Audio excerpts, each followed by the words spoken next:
મહાશિવરાત્રિ શા માટે ઉજવાય છે? આ મહાપર્વ અંધારી રાત, ચારે બાજુ ગૂંજતો ઓમ નમઃ શિવાયનો નાદ અને શૂન્યમાંથી સર્જન તરફ જતી એ દિવ્ય ઉર્જા. આ કોઈ સામાન્ય રાત નથી, આ એ મહાનિશા છે જેને આખું બ્રહ્માંડ મહાશિવરાત્રિ તરીકે પૂજે છે. વર્ષમાં 12 શિવરાત્રિ આવે છે, પણ આ એક રાતને જ મહાપદ કેમ મળ્યું? શા માટે આ રાતે જ લાખો ભક્તો પલક પણ ઝપકાવ્યા વગર જાગરણ કરે છે? શું આ માત્ર એક પરંપરા છે કે તેની પાછળ છુપાયેલા છે એવા રહસ્યો જે મનુષ્યના નસીબ બદલવાની શક્તિ ધરાવે છે? મહાશિવરાત્રિ ઉજવવા પાછળ કોઈ એક નહીં પણ 4 એવી અદ્ભુત પૌરાણિક કથાઓ છે જે જાણીને તમારી મહાદેવ પ્રત્યેની શ્રદ્ધા અનેક ગણી વધી જશે. સૌથી પહેલી અને સૌથી સુંદર કથા છે મહાદેવ અને જગતજનની માતા પાર્વતીના મિલનની. હિમાલયની પુત્રી પાર્વતીએ ભગવાન શિવને પતિ તરીકે મેળવવા માટે હજારો વર્ષો સુધી કઠિન તપસ્યા કરી હતી.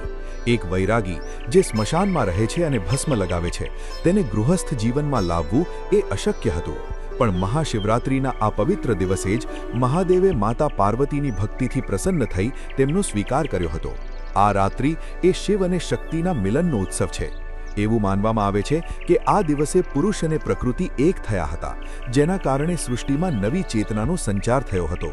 જે ભક્તો લગ્ન જીવનમાં શાંતિ ઈચ્છે છે તેમના માટે આ રાત વરદાન જેવી હોય છે. બીજી કથા આપણને લઈ જાય છે સૃષ્ટિના સર્જન સમયના એક અદ્ભુત વિવાદ તરફ. શિવ પુરાણ મુજબ એકવાર બ્રહ્માજી અને વિષ્ણુ ભગવાન વચ્ચે પોતે કોણ શ્રેષ્ઠ છે તે બાબતે ચર્ચા થઈ.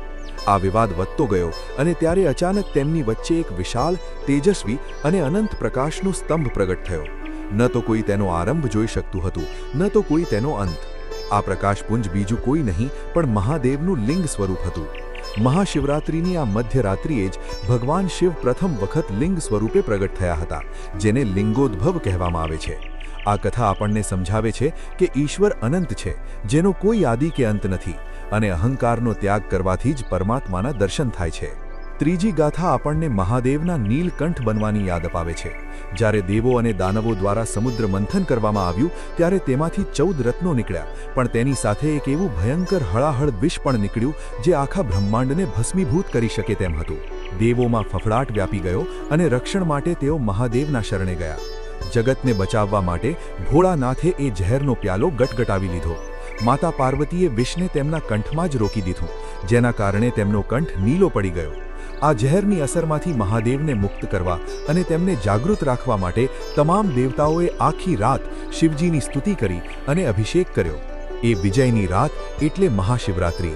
ચોથી અને ખૂબ જ પ્રચલિત કથા એક શિકારીની છે, જે આપણને સમજાવે છે કે અજાણતા કરેલી ભક્તિ પણ કેવું ફળ આપે છે. એક શિકારી જંગલમાં શિકાર શોધતા શોધતા રાત પડી જવાથી એક બિલીના ઝાડ પર ચડી ગયો. તેની નીચે એક શિવલિંગ હતું જે શિકારીને દેખાતું નહોતું. આખી રાત જાગતા રહેવા માટે તે એક પાંદડું તોડીને નીચે ફેંકતો રહ્યો અને અજાણતા જ શિવલિંગ પર બિલીપત્રનો અભિષેક થતો રહ્યો. આ શિકારી ભૂખ્યો હતો એટલે તેનું વ્રત પણ થયું. તે જાગતો રહ્યો એટલે જાગરણ પણ થયું અને બિલીપત્ર ચઢાવવાથી પૂજા પણ થઈ. તેની આ અજાણતા કરેલી શ્રદ્ધાથી પ્રસન્ન થઈ મહાદેવે તેમને દર્શન આપ્યા.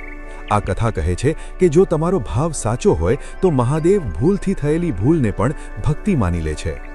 આ બધી કથાઓનો સાર માત્ર એક જ છે: આત્મખોજ. મહાશિવરાત્રિ માત્ર ઉપવાસ કે જાગરણનો તહેવાર નથી, પણ આપણા અંદર રહેલા અંધકાર એટલે કે ક્રોધ, લોભ અને મોહ પર વિજય મેળવવાની રાત છે.